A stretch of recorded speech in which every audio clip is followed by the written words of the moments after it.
శ్రీమాత్రే నమః. ఈరోజు మనం శ్రీకృష్ణ భగవానుడు ఉపమన్యువు నుంచి శివ సహస్రనామములను ఎందుకు ఉపదేశాన్ని పొందారని, అదేవిధంగా ఎందుకు ఆయన తపస్సు చేయవలసి వచ్చింది అన్న విషయం గురించి చెప్పుకుందాం.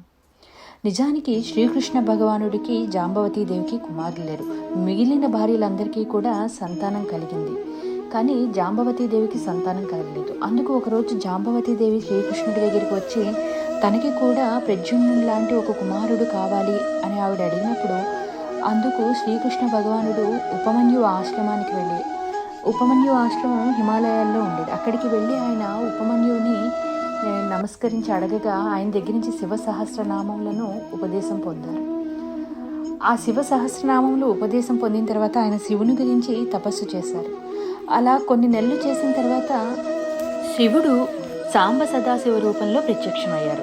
అంటే స ప్లస్ అంబ, శివుడు ప్లస్ అమ్మవారు, అంటే అర్ధనారీశ్వర స్వరూపంలో ప్రత్యక్షమయ్యారు. వారు ప్రత్యక్షం అవ్వగానే శ్రీకృష్ణుడు వారికి నమస్కరించగానే వెంటనే శివుడు ఏం వరం కావాలో కోరుకోమన్నారు. వెంటనే శ్రీకృష్ణ భగవానుడు తనకి జాంబవతీదేవికి ఒక కుమారుడు కావాలి అని అడిగారు.